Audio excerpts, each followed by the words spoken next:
Hello everybody and welcome to the Minecraft 1.3 week 22 snapshot. I am CubFan and I'll be showing you some of the changes in this week's snapshot.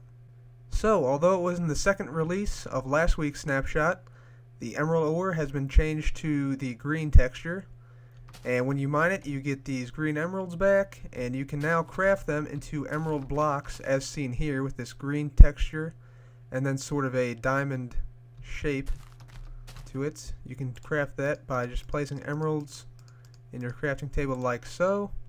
So 9 emeralds yields 1 block of emerald, and it looks like that. The next change involves the creative menu. So if some of you were familiar with last week's second release of 12W21B, you'll notice that Mojang organized all the blocks into these different categories: transportation, miscellaneous, building blocks, tools, things of that nature. And what's new with the creative inventory this week is that they've added all the possible potions that you can have. So there's a whole bunch of different potions you can pick right out of the creative menu without having to craft them yourself anymore. And they've also added this survival inventory where you can add and remove armor while in creative. And they also added this basic crafting area here, sort of like you have in survival. So that's pretty cool. Then they also added this destroy item feature where you can just drag an item there, put it in there, and it destroys it for you. Also new in this snapshot is the adventure mode in the preliminary stages. So game mode 2 will give you 2 adventure modes. Set game mode to adventure. Nice. It's everything I thought it would be. I'm not quite sure what the features of this adventure mode are quite yet, but rest assured Mojang is working on it, and hopefully we'll see a lot more development on it in the future.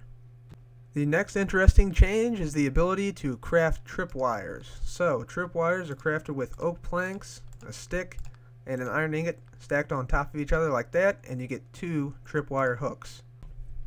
Then once we have our tripwire hooks, we can simply place them down on the sides of pretty much any block. Then take our string, which is now placeable on the ground, and run string or a wire in between them, and you can just barely make out some gray pixels on the ground there. And what this will do is it will send a redstone signal anytime a player walks over this or breaks it without using shears. So let me just show you an example of this. We'll just run out some redstone here like this, and we'll put some TNT down here, walk over it, and kaboom. Nice. And as I said before, the same thing happens if you break it without shears. However, with shears, if you break it, then no redstone signal is sent. Also new in this snapshot, if you look at the upper half of a block and place a half slab down, the half slab will now be placed on the upper part of the block. Among one of the bigger changes in this week's snapshot is the ability to gain experience has been made easier.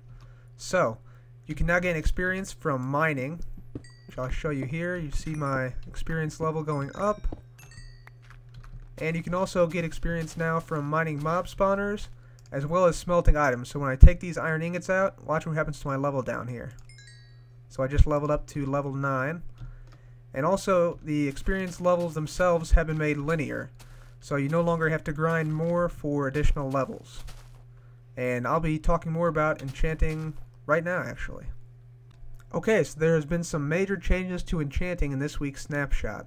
So first of all, the new maximum enchantment level is now 30, and I'll just show you that by adding some more bookshelves. It does not raise the enchantment level, so it's still 30 here. And the third slot now always shows the maximum enchantment level obtainable from the configuration you have.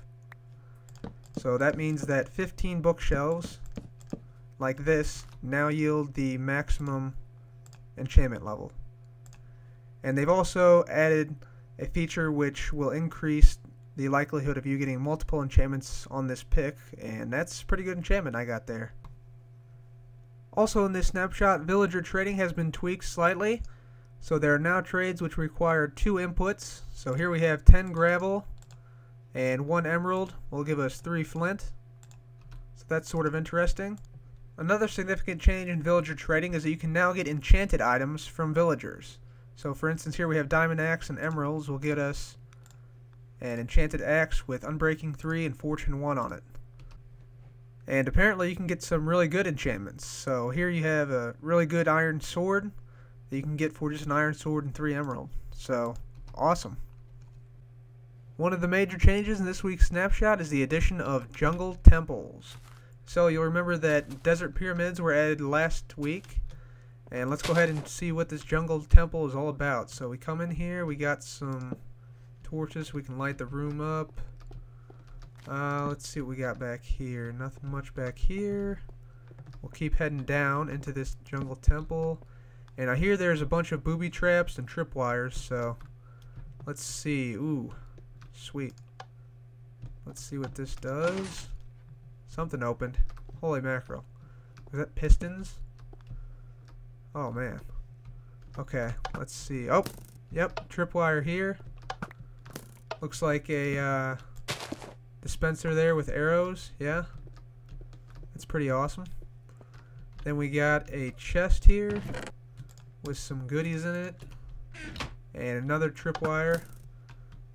Shoots out arrows. Pretty cool. Alright.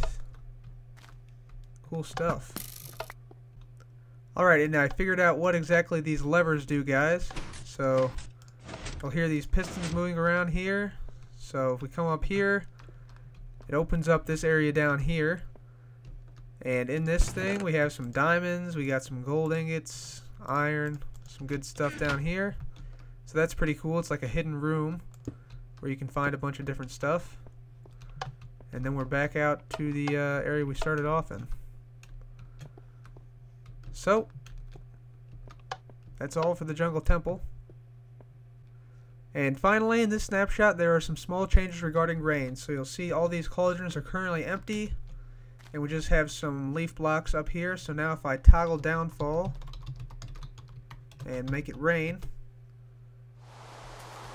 you'll first see that water now drips through leaf blocks while it's raining. So that's a pretty small but interesting feature.